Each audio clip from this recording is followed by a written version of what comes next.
Hello and good afternoon.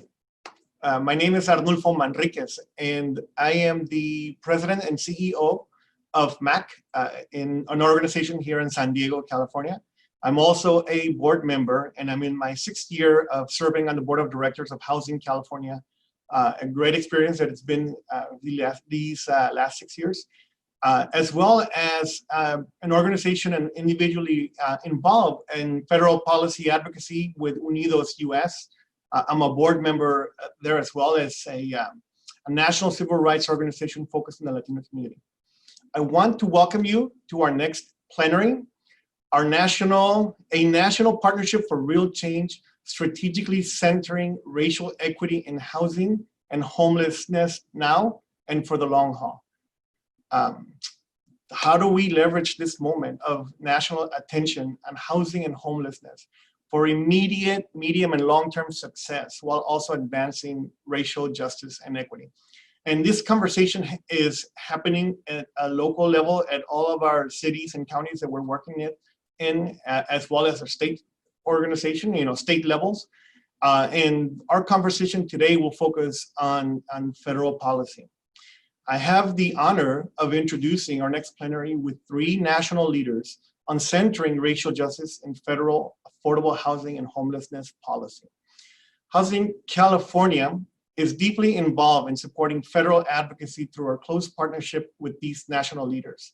And in many ways, Housing California's state level work mirrors the collaborative, race-centered work that these organizations model at the national level. Housing California is a state partner, is a partner with the National Low-Income Housing Coalition's initiative of a model for opportunity starts at home initiative. A model for multi-sector collaboration that Housing California is emulating at the state level. Housing California is also co-leading the development of a statewide homelessness alliance modeled in part and in partnership with the National Alliance to End Homelessness. And Housing California is partnering with our California Budget and Policy Center, as well as NAEH, on, among other things, California's Roadmap Home 2030 initiative, a comprehensive race-forward framework of housing and homelessness solutions at scale to advance our state work. With that, I want you to please welcome Diane Yentl, the Executive Director of National Low-Income Housing Coalition, Nan Roman, the President and CEO of the National Alliance to End Homelessness, and Peggy Bailey, Vice President of Housing Policy at the Center on Budget and Policy Priorities. With that, Diane, I kick it off to you. Great, thank you. Thanks so much for that introduction. And thanks to Housing California for the opportunity to be here with my colleagues, Nan Roman and Peggy Bailey. We 3 and our 3 organizations work together very closely and very often on just about all of the work that our organizations do. And that's in large part because our 3 organizations are unique in the universe of national housing organizations, in that our organizations focus on the lowest income and the most marginalized people, ensuring that they have decent, safe, and accessible homes. So it's a pleasure to be here with my colleagues and with all of you today to talk about this important topic. And to do so, we thought we would break it into 3 topic areas, any one of which any one of us could talk about. So we're looking forward to the conversations and the questions. But we're going to talk a little bit about the eviction crisis that we are facing now and what needs to be done to prevent it, and the racial injustice and justice implications of it. We're going to talk about an equitable response, a framework for an equitable response to COVID-19. And we're going to talk about a long-term agenda for housing justice and racial justice and how we achieve it. So to start, I do have some slides, so I'll ask for my slides to come up now. And to best understand the scale and the scope of the problem that we face now, we have to recognize where we were even before COVID-19 came to our country. And that was in the midst of a severe affordable housing crisis, where we had a shortage of 7 million homes affordable and available to the lowest income people. So another way of saying that same number is for every 10 of the lowest income renters, we had fewer than 4 apartments affordable and available to them.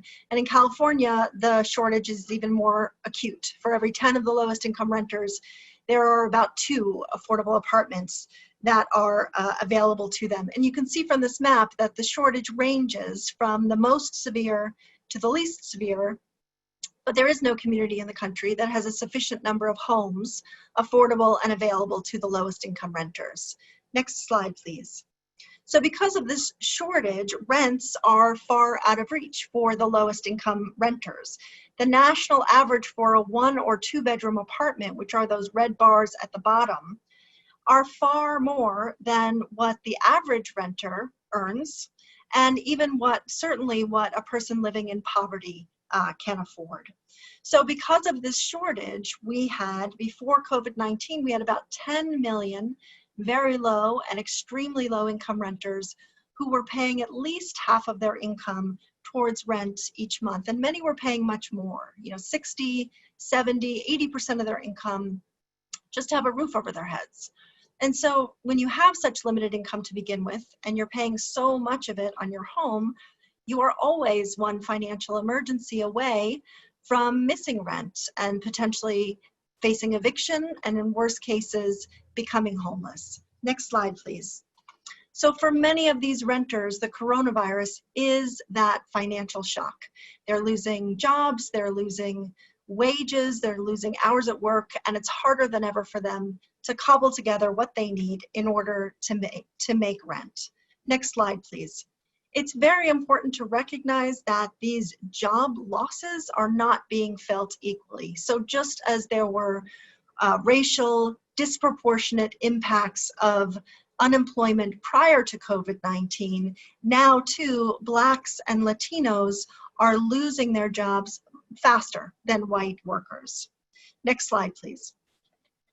So if we had a system in our country to catch people when they fall off the financial cliff of any disaster, and especially a disaster like COVID-19, we could better weather these challenges. But of course, in our country, we don't have such a system. Instead, we have a system where only 1 in every 4 households who needs housing assistance and is eligible for it receives any. So our housing system is such that 75% of people who need housing assistance don't get any. They are the people who wait in line to add their names to waiting lists that last for years, sometimes even decades, hoping to win what's essentially a housing lottery in our system, where only the lucky 25% get the help that we need. So because we have this shredded housing safety net, now we face these incredibly challenging scenarios, like, what happens when people sleeping in encampments who don't have access to hot water or soap face a pandemic? Or what happens when millions of people are on the verge of losing their homes in the midst of a public health emergency where our collective health depends on our ability to stay home? Next slide, please. It's also very important to recognize that this moment that we are in, this is what structural racism looks like. So the current crises have heightened the threat of eviction for Black and Latino renters, but that threat is not new.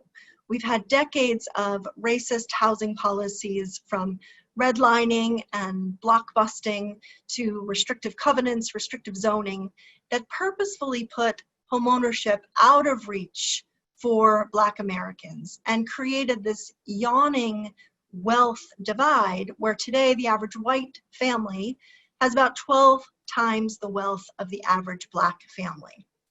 This has created tremendous racial disparities in housing and homelessness.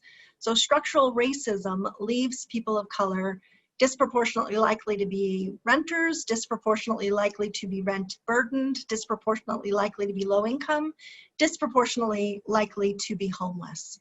And these inequities now compound the harm done by COVID-19. So Black and Native Americans are bearing the brunt of COVID-19 infections and fatalities.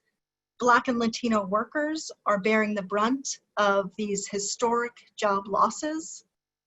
And now their homes, and with it their ability to stay safe and stay healthy, are at risk. So these facts, I think, must heighten our urgency for action. Without federal intervention, it's clear that this wave of evictions that is coming will be filled predominantly with Black and brown renters. But it also makes clear our obligation to center racial equity in our response to the housing needs of COVID-19. We have to ensure that our response certainly doesn't reinforce racial inequities, but that we are using these tens of billions of new dollars to reverse and correct disparities. Next slide, please. So the solutions to all of this, next slide, please. The solutions to all of this are pretty simple, even if they're not easy, right? We have to work to protect and house people who are experiencing homelessness. We have to prevent more people from becoming homeless in the middle of this pandemic, and we have to center racial equity in all of the work. Next slide. So the CARES Act was a good start. There were significant new resources made available to homeless shelter providers, service providers, cities and states to carve out some of those funds and create emergency rental assistance programs. And there were limited federal eviction and foreclosure moratoriums put in place. In addition, there was a patchwork of state and local eviction moratoriums also put in place. Next slide, please. So now most of those protections are gone. Those protections are what kept all of these precariously housed people in their homes during the pandemic so far. Now those protections have mostly expired. Those resources have mostly been depleted. So we've tracked about 325 local emergency rental assistance programs. And the one thing they all have in common is that the demand is far outstripping the available resources and the need. Next slide, please. So much more action is needed. You know, the one piece of good news maybe here is that not only is this eviction crisis entirely predictable, we've been predicting it for about 5 months now, but it's also completely preventable. The bad news is that preventing it requires Congress to act, and so far they have been unwilling to and unable to. But what we need is a uniform national moratorium on all evictions for non-payment of rent for the duration of the public health emergency. But we know that eviction moratoriums on their own aren't enough because eventually they are lifted, back rent is owed, and low-income renters are no more able to pay it now than they were at the beginning of the pandemic. So we are also pushing for at least $100 billion in emergency rental assistance and housing vouchers to keep people stably housed during and after the pandemic.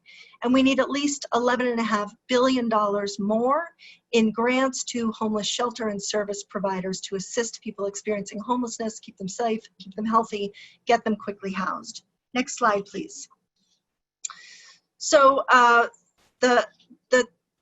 the challenges are congressional inaction. All of these protections, these essential protections to stem the tide of evictions, have passed the U.S. House of Representatives not just once, but twice. There are multiple bills in the Senate to do the same. They were on the table in negotiations between the House and the Senate and the Democrats and Republicans up until the last moments when negotiations fell apart. Congress has now extraordinarily been on recess for the last several weeks, but they are back next week, and we will have a 1-month mad dash to the end of the month when a final spending bill, a continuing resolution, will have to be passed. And we have to work to ensure that included in that or attached to that or whatever passes Congress next includes these essential protections to keep people housed. Next slide, please. The stakes right now couldn't be higher. It's very clear that without a significant and sustained federal intervention, there will be a wave of evictions and a spike in homelessness across the country. And in fact, in many ways, that wave has already begun, and we have to act to prevent it from becoming a tsunami, and we are just about out of time. The longer it takes for Congress to act, the harder it becomes to prevent really long-term harm to families, to communities, and to our entire country. Next slide, please. And I just want to end with this image that I think about often. This picture is from the city of Las Vegas in the early months of the pandemic when a shelter had to close because an employee tested positive for COVID-19.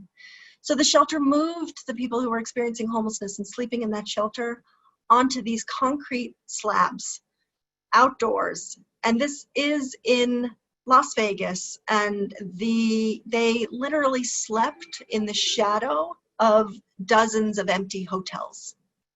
And I share this picture and I think about it often because it encapsulates so much, right, about our country's ongoing failure to respond in any meaningful way to homelessness, about the cruel and sometimes dehumanizing ways that some communities treat people experiencing homelessness, and about the work that we have to do towards long-term solutions, because the solutions I just talked about are about keeping people stably housed now during the pandemic. But unless and until we as a country are willing to make the kind of substantial investments needed in the long-term solutions to end homelessness, we'll face this same challenge during the next pandemic, the next wave of this pandemic, the next natural disaster, or even during the next year, because we won't have solved for the underlying shortage of homes affordable to the lowest income people.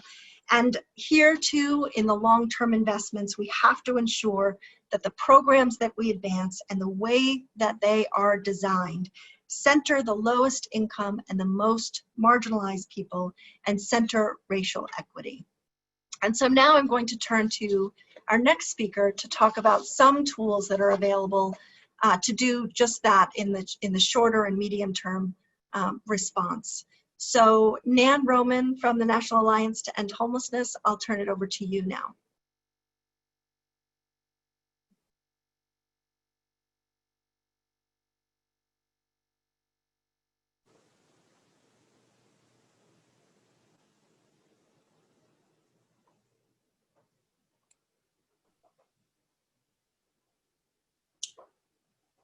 I'm not sure if you can hear me. We can hear you. Like you can. Okay. I'm Nan Roman from the National Alliance to End Homelessness. Thanks so much, Diane, and for those remarks and for all your hard work. And thanks to Housing California and all of its members for the really yeoman's efforts you're doing here in the state on affordable housing and homelessness, and have been. I'm here today to talk to you about some opportunities that we at the Alliance think exist right now to make progress on housing justice and ending homelessness while and by focusing on racial equity. California is receiving a significant amount of money from the CARES Act that is either targeted to homelessness or can be used for that purpose to help people who are homeless. We hope, as Diane pointed out, there may be some more from Congress if Congress ever gets its act together. And you can certainly help us with that too as they come back. It is critical to use the money that we have currently, at least, and hopefully more, to use it strategically if we want homelessness to shrink rather than grow. We need to use the money primarily to address public health and economic crises we're experiencing. We need to do that in a way that improves racial justice and equality. And if we're really strategic, we could come out of this with a restructured and improved homelessness system moving forward. So obviously that is a lot of pieces to think through in terms of what to do with these resources and when. And I know that that work is already well underway here in California. To help you work on this, the Alliance, the National Healthcare for the Homeless Council, the Center on Budget and Policy Priorities, and the National Low-Income Housing Coalition, along with consulting partners, have put together a framework for the COVID-19 homelessness response. But before I go into that, a little context on where we stand on homelessness nationally. Can I have slide 2? I can't see the slide, so I'm not sure where we are. Yes, thank you. This chart shows what you know, I think, that homelessness has decreased since 2007 nationally, but it started a slow uptick a few years ago. Sad to say, a lot of that increase was driven by the California numbers. In particular, unsheltered homelessness has been going up since 2016. It just really, as Diane said, is not acceptable that we have an increasing number of people who have to live outdoors because we're not willing even to provide them with a bed indoors. That's over 200,000 people a night in the country, 37% of the total homeless population. Next slide, please. This rather unclear chart from the annual homelessness assessment report shows that 70% of people experiencing homelessness are individual adults. Nearly 2/3 of those individual adults are unsheltered. Families are about 1/3 of the population, and family homelessness has been on the decline nationally, which is great. This data is, I should mention, is from before the pandemic. Next slide, please. Another thing to factor in is that the homeless population is aging quickly. A study by Dr. Dennis Culhane at the University of Pennsylvania and others projects that the population of older homeless people will double in the next 5 years and triple by 2030. This has implications for COVID because obviously vulnerable populations vulnerable to COVID, and for the recession and for healthcare costs. Next slide, please.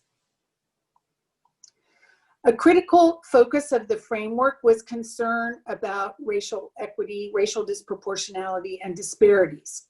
As this slide shows, and Diane mentioned this too, these disparities are compounded in the current situation. It's a trifecta, really. The coronavirus, homelessness, and the recession all disproportionately affect Latinx and Black populations. We cannot just hope that our strategic across-the-board decisions about what to do will address these disparities for different racial and ethnic groups. They won't. We have to commit to specific strategies that address specific needs of different groups and that redress specific disparities.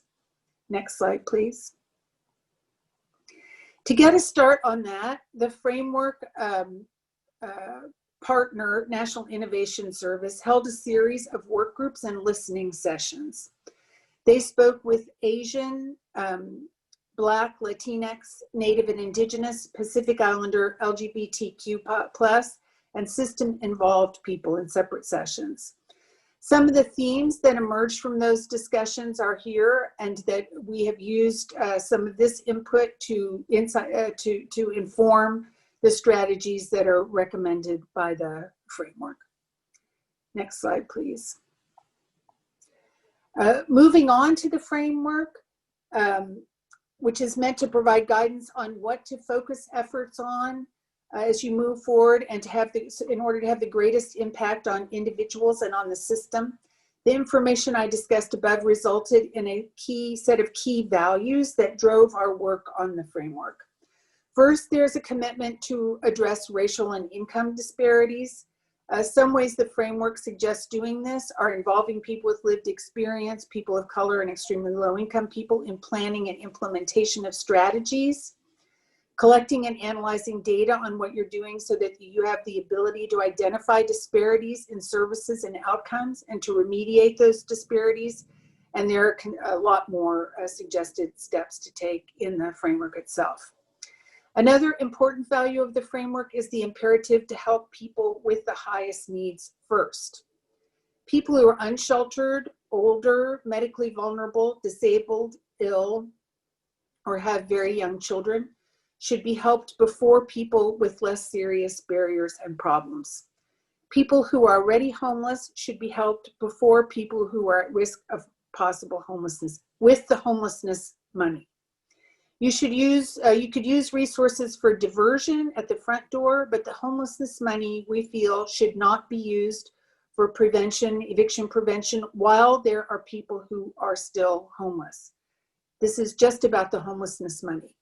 If you have to, if you do move on to eviction because you've helped all the people who are homeless, you should make sure it's very well targeted. Homelessness prevention and eviction prevention are not the same things.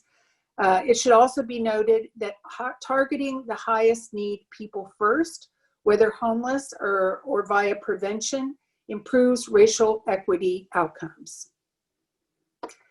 That leads us to getting people into housing.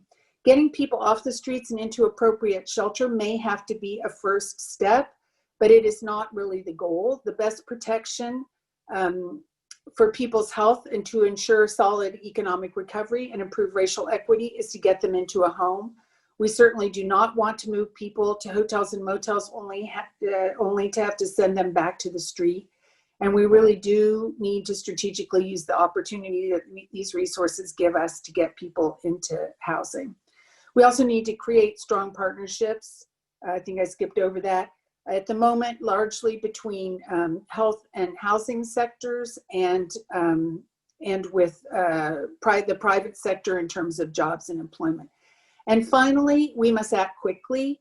We have to really cut red tape and processes and move things through much faster than usual. It's really not a business as usual situation. Next slide, please.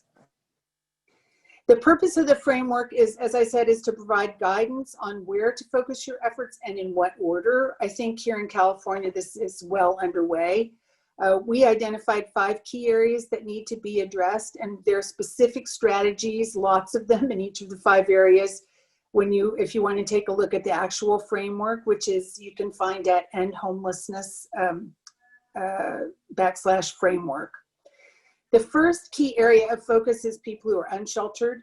Many unsheltered people refuse to come in to shelter initially. In their experience, they have to give up a lot to get a space in shelter, and they don't get a lot in return. They don't see shelter as a path to housing, generally because it has not been a path to housing for most people.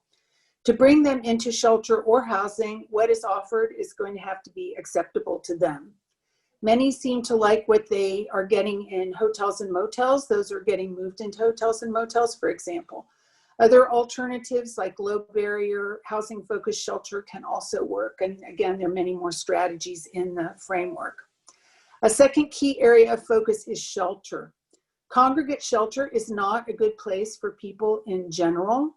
It is stressful, it's often traumatic and unsafe. It is not a particularly good public health strategy.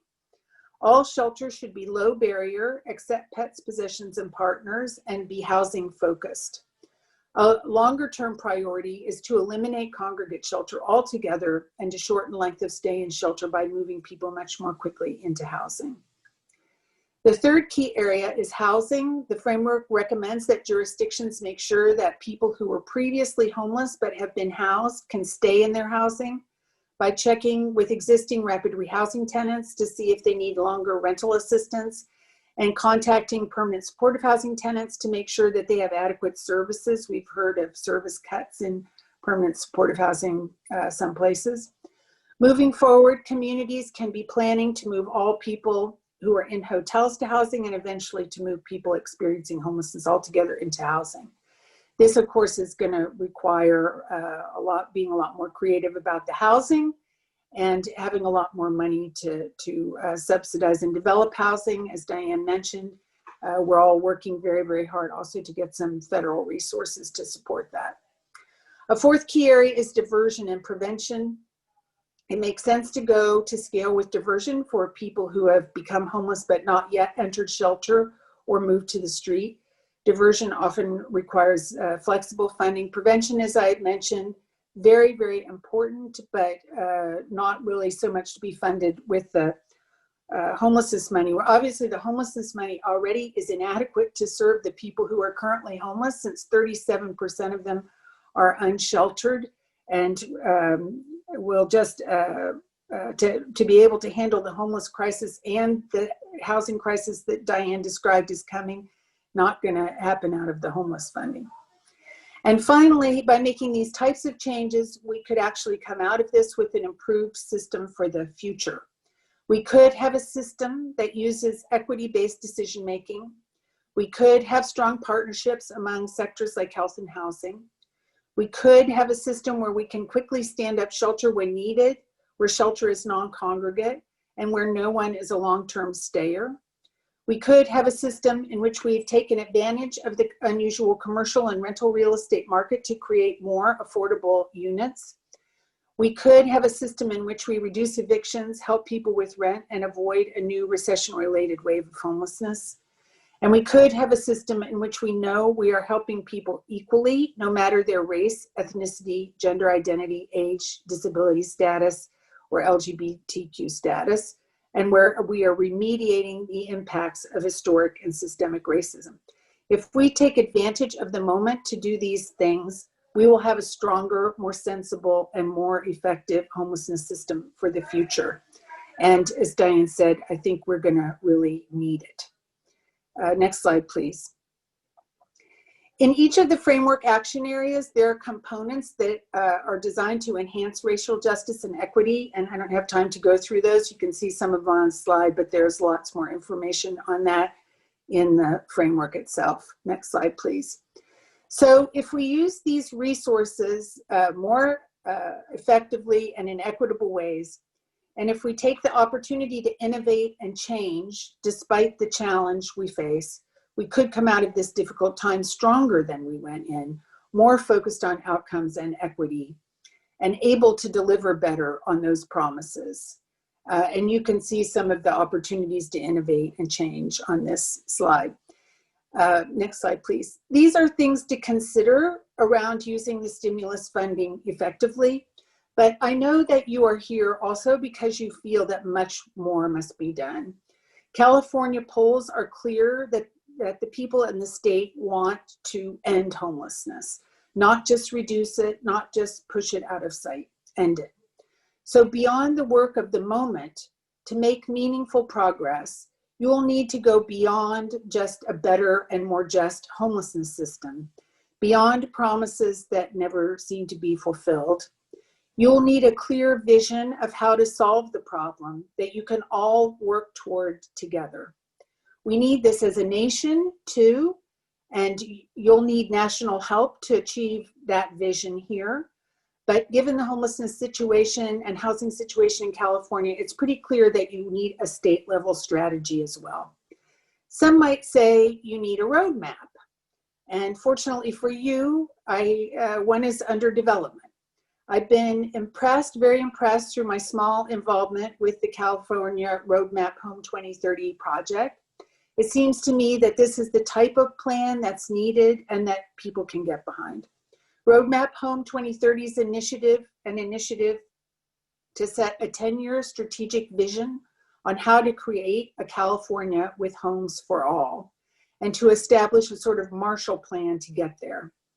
This comprehensive plan that Housing California is organizing will provide the affordable housing and homelessness solutions at scale based on evidence-based approaches such as rental assistance, permanent housing, and supportive services.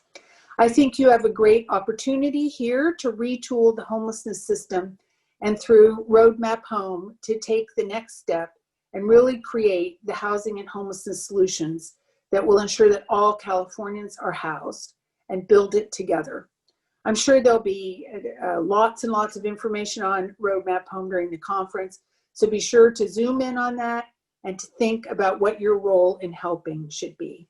And thanks again so much for having me, and I'll turn it over to Peggy Bailey from Center on Budget and Policy Priorities.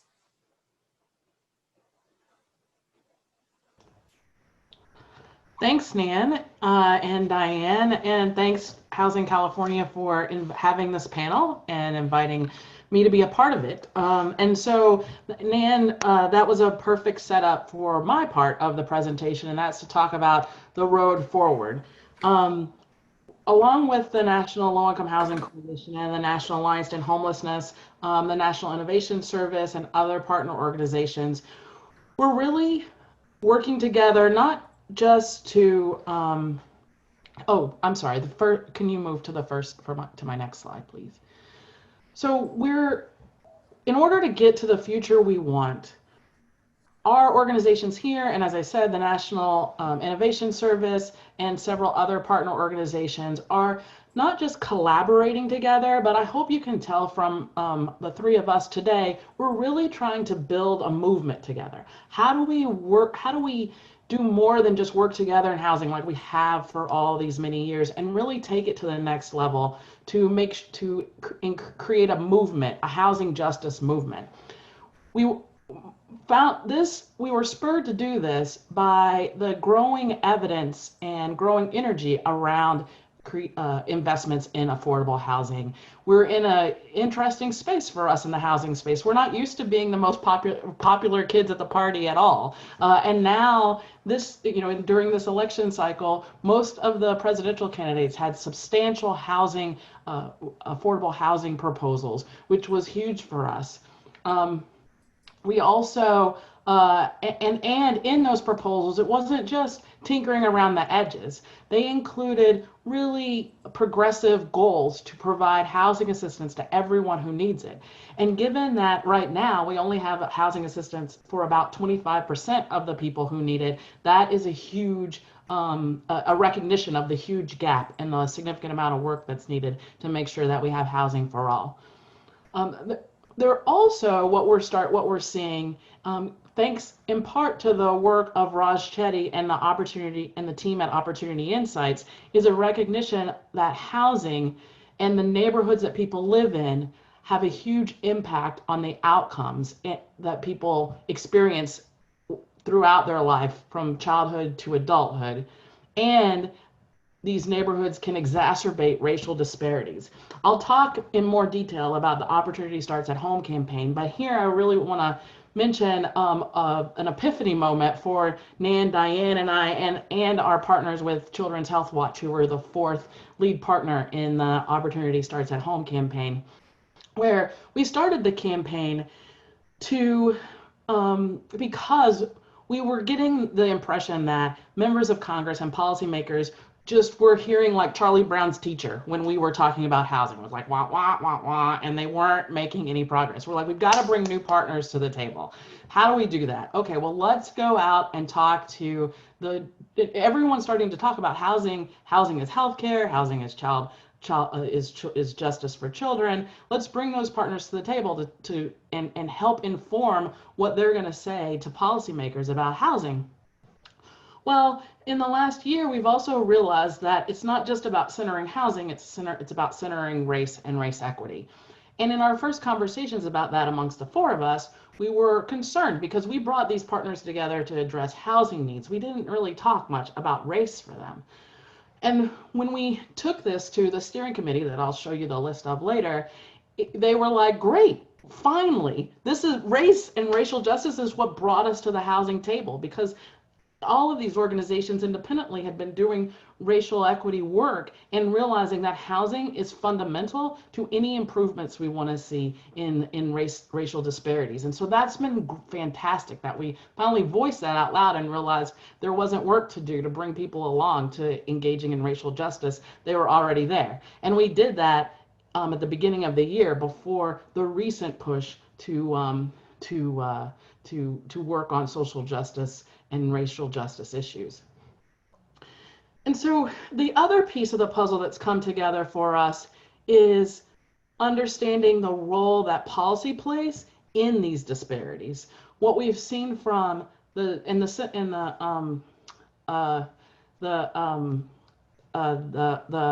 book by Richard Rothstein, The Color of Law, sorry, my mind just blanked for a second. The Color of Law showed us that it was intentional policies that have put us where we are.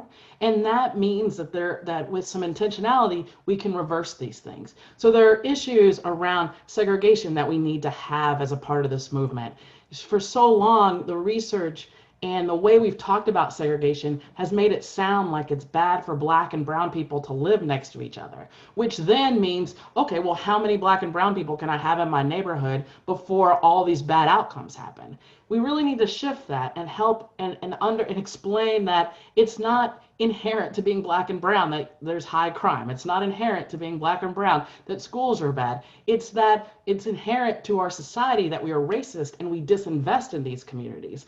That's where the problem comes. So then how do we, and shifting that conversation about segregation, that there's this proximity to whiteness that has to happen for communities to be thriving, is something that we have to disrupt, which then comes along with resource distribution and making sure and think in this conversation around policing and investment in policing and investing in social programs and trying to break out of this either or and helping explain that we've invested in policing. We need to invest in the social programs and to get and not and understand the right places to invest to help people with mental health conditions, to help people experiencing homelessness. The fact that police are involved in evictions creates a really traumatic experience for families and exacerbates the problems of eviction. Let's have a conversation about that and how we can do better. Data collection, obviously understanding better who lives where, the outcomes, and being very clear about the social investment that's happening or not happening in communities. And then finally, outcomes-based research. And this is on the list because we need to think about, yes, we look at child to adulthood outcomes, but we know that policymakers are rarely motivated by that kind of longitudinal study. We need to show how these long-term outcomes are impacting short-term issues also, and the relationship between them, to be able to explain to policymakers how investment now is needed to improve outcomes today and tomorrow. Next slide, please. So one of the pieces of our work, and this has really been led by the National Low-Income Housing Coalition, that's the leader of the Opportunity Starts at Home campaign, is looking at political will. And so we've done some polling as a part of Opportunity Starts at Home that shows that overwhelmingly Americans understand that housing is fundamental to people's lives and should be considered as a basic need along with healthcare and food. And so you can see from this slide that if we marshal it correctly, we have the public support that we need to advance better outcomes for and increase investment in affordable housing. Next slide. So I've teased up the Opportunity Starts at Home campaign, and this has been, it's been fantastic to watch how this has evolved from concept to reality. Next slide. So with the Opportunity Starts at Home campaign, we have this theory of change and have recently updated the campaign's mission and vision statements to reflect our work to center race in housing policy. And you'll see that from our vision statement is that historically marginalized people who have the lowest incomes, as Diane said, that's what brings the three of our groups and Children's Health Watch together, have accessible, affordable places to live that are free from discrimination. And our mission statement talks about reversing long-standing racial inequities and economic injustices, recognizing that marginalized populations are more expansive than just those that are marginalized due to their race or color of their skin. Next slide. So as a part of this multi-sector of this campaign, and as I mentioned before, what we were doing was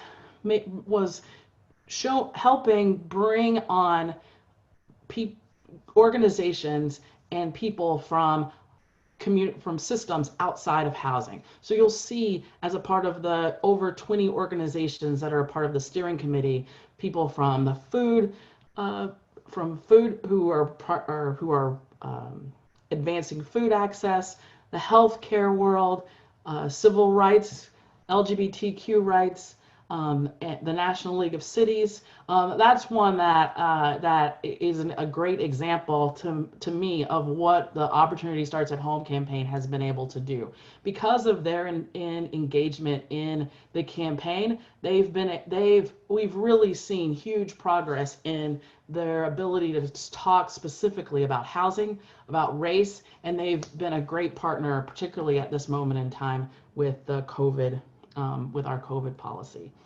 Next slide. So as you've got so we've got tiers of involvement. There's the 4 founding organizations. There's then the over 20 organizations that are on the steering committee, and then we bring on we have these multi-sector partners from, as I said, across the spectrum of social justice organizations that participate as roundtable participants and inform our work. Next slide. And then the last piece that is the investment in state campaigns. And so we were lucky enough to have funding to invest at the state level, and Housing California is a leader in this work, so that, as was mentioned before, we can create similar coalitions at the state level to what the Opportunity Starts at Home campaign has created at the national level. And these state campaigns inform both state policy and federal policy along the way. Next slide. So the long-term goals of the Opportunity Starts at Home campaign are the long-term goals that all 3 of our organizations have been pioneering for decades now.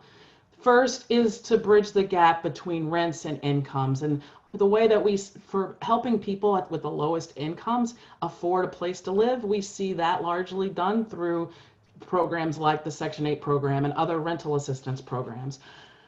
The next step is supply. So in the places like California, like New York, like Seattle, where we know that there's not enough available affordable housing stock, we need to work on, we need to increase the supply of affordable housing. And this also includes investing in public housing. It is deplorable, some of the places that we as public who are paying our taxes are investing in, and how segregated those places are, and how debilitating to family spirit those places are.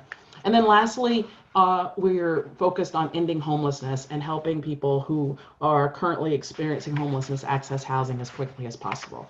Next slide. So before the pandemic, we were set to do some great things this year. At the end of last year, we had several pieces of bipartisan legislation that would have increased Section 8 vouchers, that would have helped families move into better neighborhoods, that would have invested in eviction prevention dollars. And let me say out loud again, these proposals were bipartisan. So we were really set this year to try to advance some of those things. And then COVID happened. So Diane reviewed with you where we are with COVID policy. What I want to talk to you about is looking beyond and looking into 2021 and beyond, and what it really means to advance, to make great strides in this. And of course, we need to prepare for 2 realities. One, where we can really have a progressive justice agenda, and you can guess what needs to happen in November for that to happen. And along those lines, we would be restoring fair housing obligations of communities and helping improve neighborhood choice. We would be looking to reverse harmful regulations that have been enacted that are harming immigrant families and LGBTQ people, particularly those who need shelter. We would propose, and we're all talking about, what a major expansion to rental assistance and affordable housing would look like. And as I said, including investing in public housing. And what it means to direct those investment resources toward communities of color. So reversing the policies and the disinvestment and the lack of investment that's happened in communities of color, and investing in those communities and helping people stay in the communities that they currently live in. But there is a possibility that we'll have a different reality for 2021 and the foreseeable future, and that agenda will be a more defensive agenda. much more about protecting marginalized people's access to housing and shelter, protecting housing first strategies, which we know have been key to the declines that we've seen in homelessness over in recent years. And as Nan talked about, housing first centers people and what people want. And that's why we've been able to see success rather than paternalistic policies and practices that try to dictate to people what we think they should want for themselves. And then lastly, maintaining assistance for people who currently receive it. So how do we make sure that work requirements aren't instituted, rent increases, the proportion of what people currently receiving assistance, what they have to pay toward their rent doesn't increase, things like that, so that we make sure that people maintain their housing. So last slide. So what I want to make explicitly clear is that regardless of what federal political environment we have after November, advocacy is going to be key to creating the future we want. Even if the election goes in a way that we assume we'll be able to have a really progressive agenda, the work is nowhere near done. The work will just be beginning. So rest up in November and December if we're pushing a progressive agenda, because we're going to need all of you to engage in that effort. And if we're in a defensive stance, then we may not be able to rest in November, December, because there'll be lots of work to do. So I hope you got a summer break, because we're going to need you even stronger. And so that's where I'll leave it. I'll turn it back to Diane so we can start the Q&A.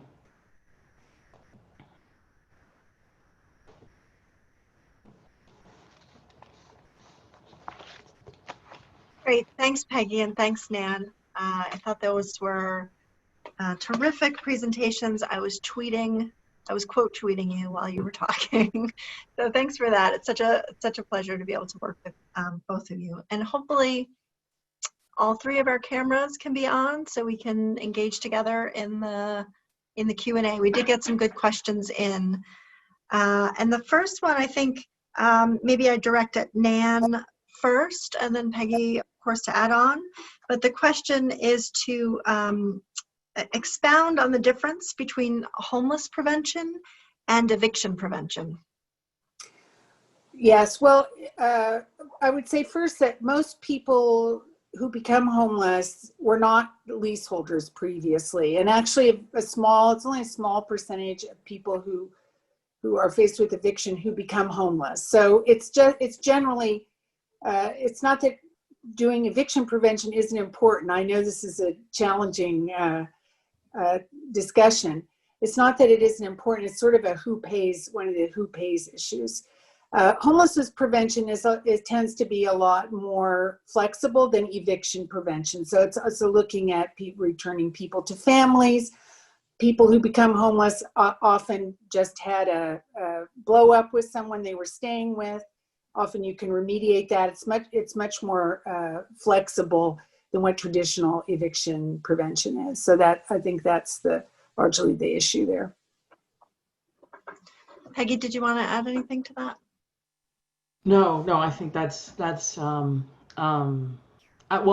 yeah, I think that's something. Okay, and then Peggy, I'll direct the next question at you first. This one came in via the chat box, but asking you to comment on the questioner's belief that we need to expand the Section 8 voucher program specifically for the most marginalized people and homeless people, and to have a geographic equitable distribution targeting areas that don't have significant voucher authority already. So any comments on that? Sure. So we definitely, I completely agree that we need to expand the Housing Choice Voucher Program. And, we obviously know that, or it is unlikely that we will do that all at once, right? We'll have to figure out some sort of incremental strategy to get us where we want to go. Now, there are challenges, obviously, with doing that framing it for marginalized populations, because obviously we're here to center race, but we run into fair housing issues that are, around for a good reason about how to do that. So there's going to need to be other ways that we think about how to target increases in the voucher program that aren't necessarily, that obviously don't run afoul of fair housing or lead to unintended consequences. Because there are things about the voucher program that we also need to fix, both in legislation and how it's implemented, to make sure that we're not overly concentrating people into certain communities. Our research shows that voucher recipients disproportionately live in disinvested and underinvested communities, that their counterparts who are also low income, other things like that. So we need to, and we're looking at the data to see, to identify the impact that the voucher program has already for communities of color. We haven't published anything yet, and we're looking at this with research partners, but there are indications that the voucher program, as it works right now, is already working to close the housing affordability gap for Black people in particular. So studying that data to make sure that it's real, to figure out how to use it responsibly, might mean that the voucher program might be one of the places where we can increase it without many changes and already be doing the work of improving race equity. Yeah, thank you, Peggy. There's a couple questions that I'm going to kind of combine, and I think I'll take the first stab at answering this one around how are we engaging or recognizing that small landlords are challenged in this moment with renters not being able to pay the rent.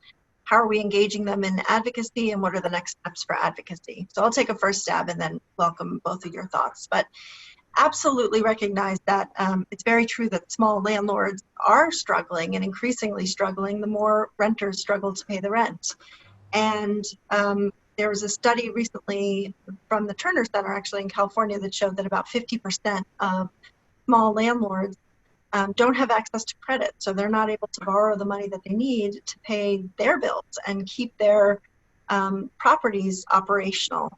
And we all have been saying from the beginning that this is another reason why emergency rental assistance is so essential, because the eviction moratoriums on their own are very important, and we need to have those to the very least the federal government ought to do in the middle of a public health emergency is assure each of us that we're not going to lose our homes in the middle of it.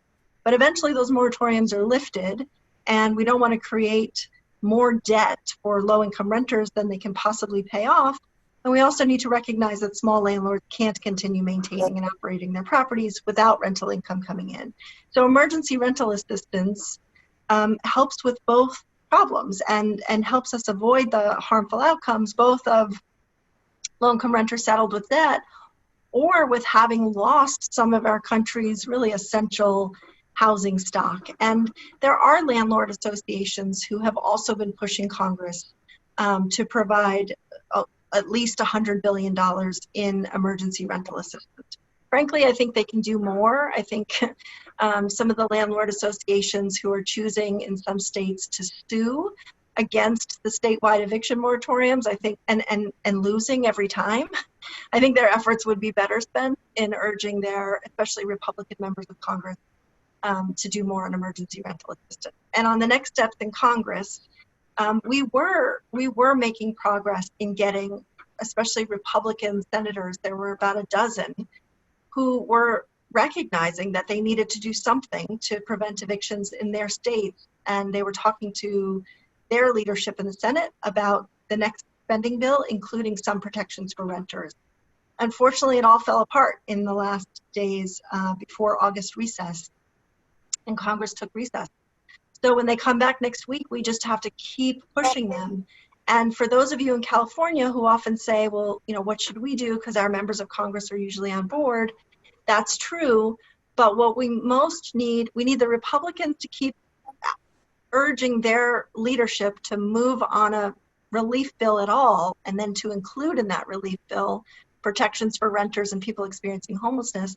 And we need the Democrats to keep holding these issues as their top priorities in a final bill. They won't get everything that they want, and we need them to make sure that they won't agree to a bill unless it includes protection.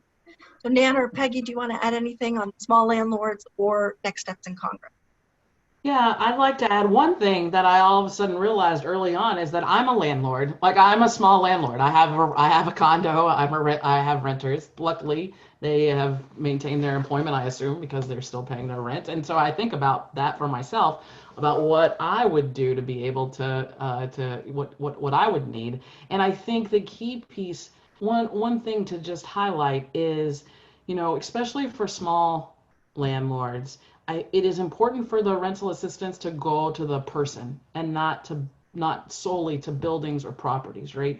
Making sure that people have the agency to be an understanding that people have will pay their rent if we provide the rental assistance through a tenant-based mechanisms. There has been some tension, I would say, between where the rental assistance should go to and whether it should go to property owners and landlords, or whether it should go direct, or whether it should be tenant-based. And I think when we're talking about ensuring tenant rights and making sure that tenants are still safe, we have started to see some examples where funding has gone to property owners and it hasn't necessarily protected renters. We need to think about that in our advocacy and make sure that we're pushing for tenant-based rental assistance in the next package. Absolutely. Nan, anything you want to add?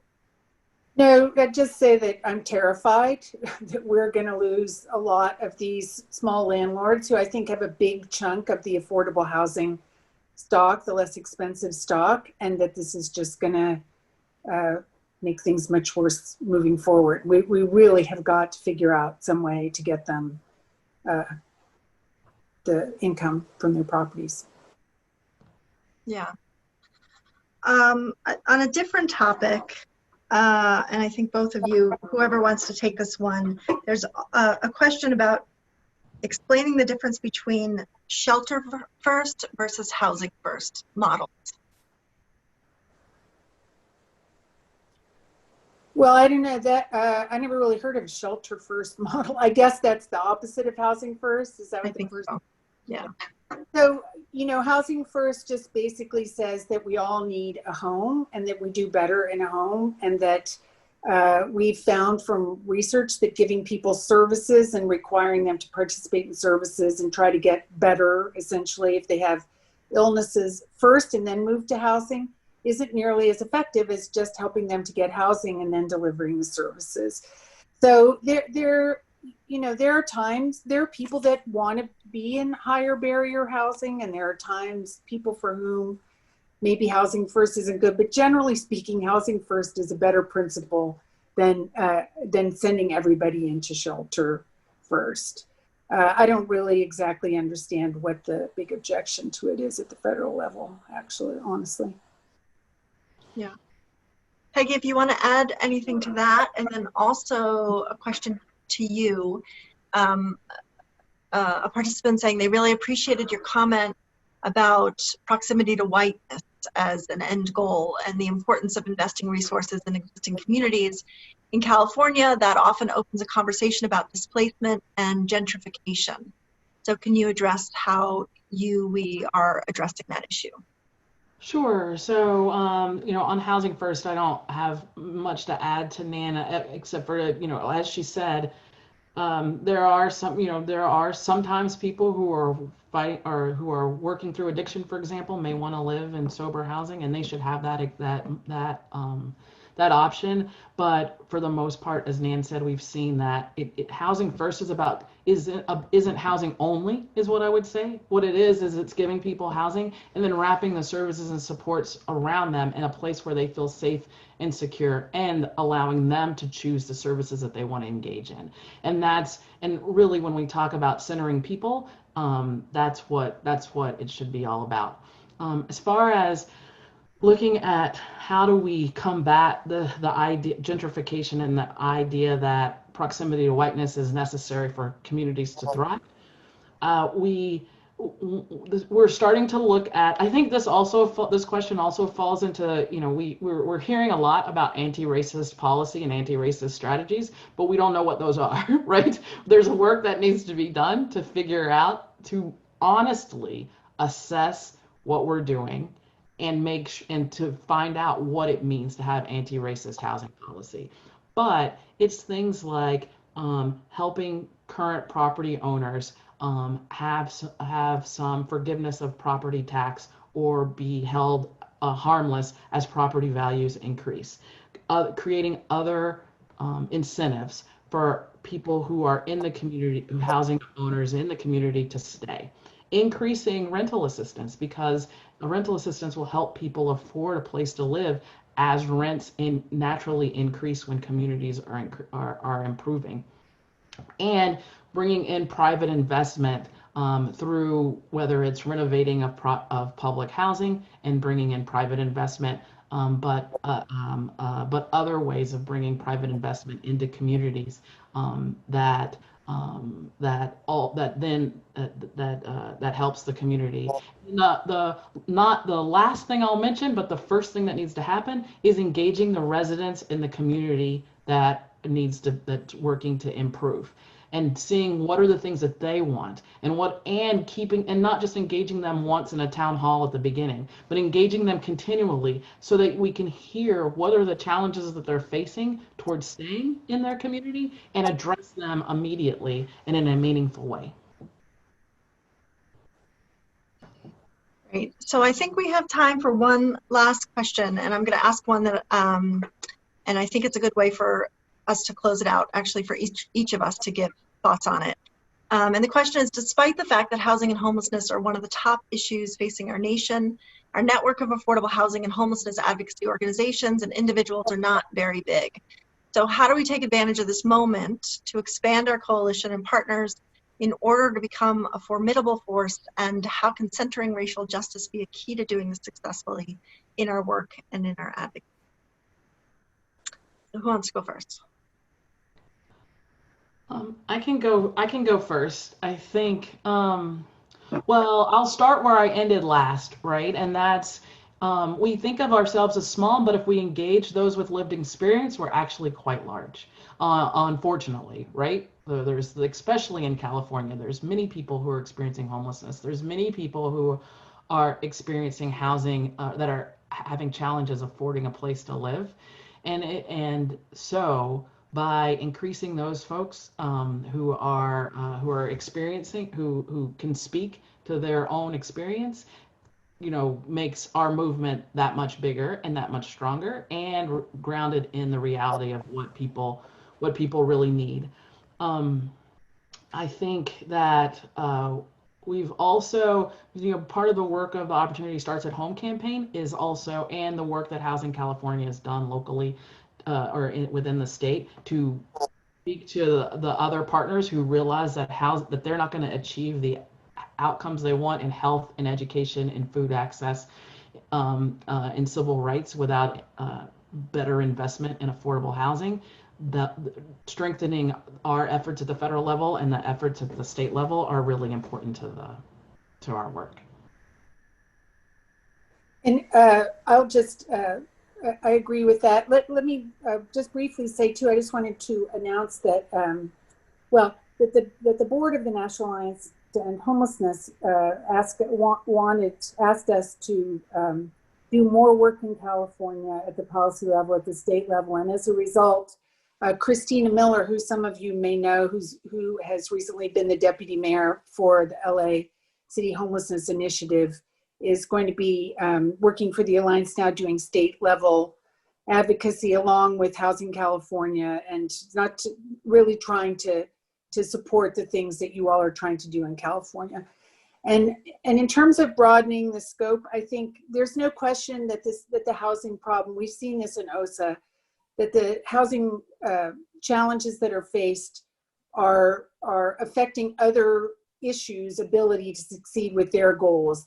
People can't, the NEA, for example, is a member of OSA because they can't, the children are not making their goals in school because they're having to move too much, and healthcare, we already know. So I think that there are I think why this is getting on the agenda is because it's not just the housing people talking anymore, and we can build this up. And I think housing and homelessness are terrific vehicles for making progress on racial equity in the country, because they've affected so many people negatively. If we fix these things, it's going to help with racial equity across the board. Yeah, I absolutely agree with everything both Peggy and Nan said, and would just add that from the outset, for the Opportunity Starts at Home campaign, one of the things that I always kept in mind was something that Cushing Dolbear, who founded the National Low-Income Housing Coalition, said many years ago, which is that housing is too important to be left to housers alone.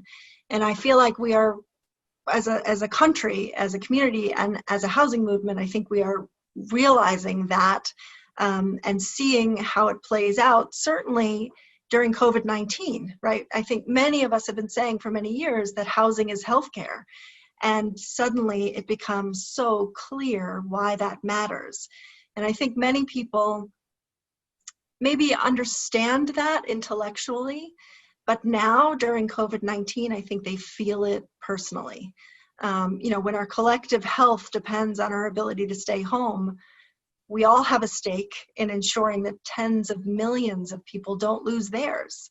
And I think that, and I hope that that connection and that personal understanding of housing as healthcare will mean more new partners from this. We've already seen the healthcare fields become very active in advocacy for Congress to assist people experiencing homelessness and prevent evictions in a pandemic. And I do think we can maintain that for the long-term, big investments that we need to actually end homelessness once and for all. So we are out of time. So so this has been a real pleasure. And Nan and Peggy, thank you so much for your presentations. And thanks as always for a great partnership in the work. And thanks to Housing California for the opportunity to have this conversation. Best wishes for the rest of the conference. Thanks, everybody. Bye.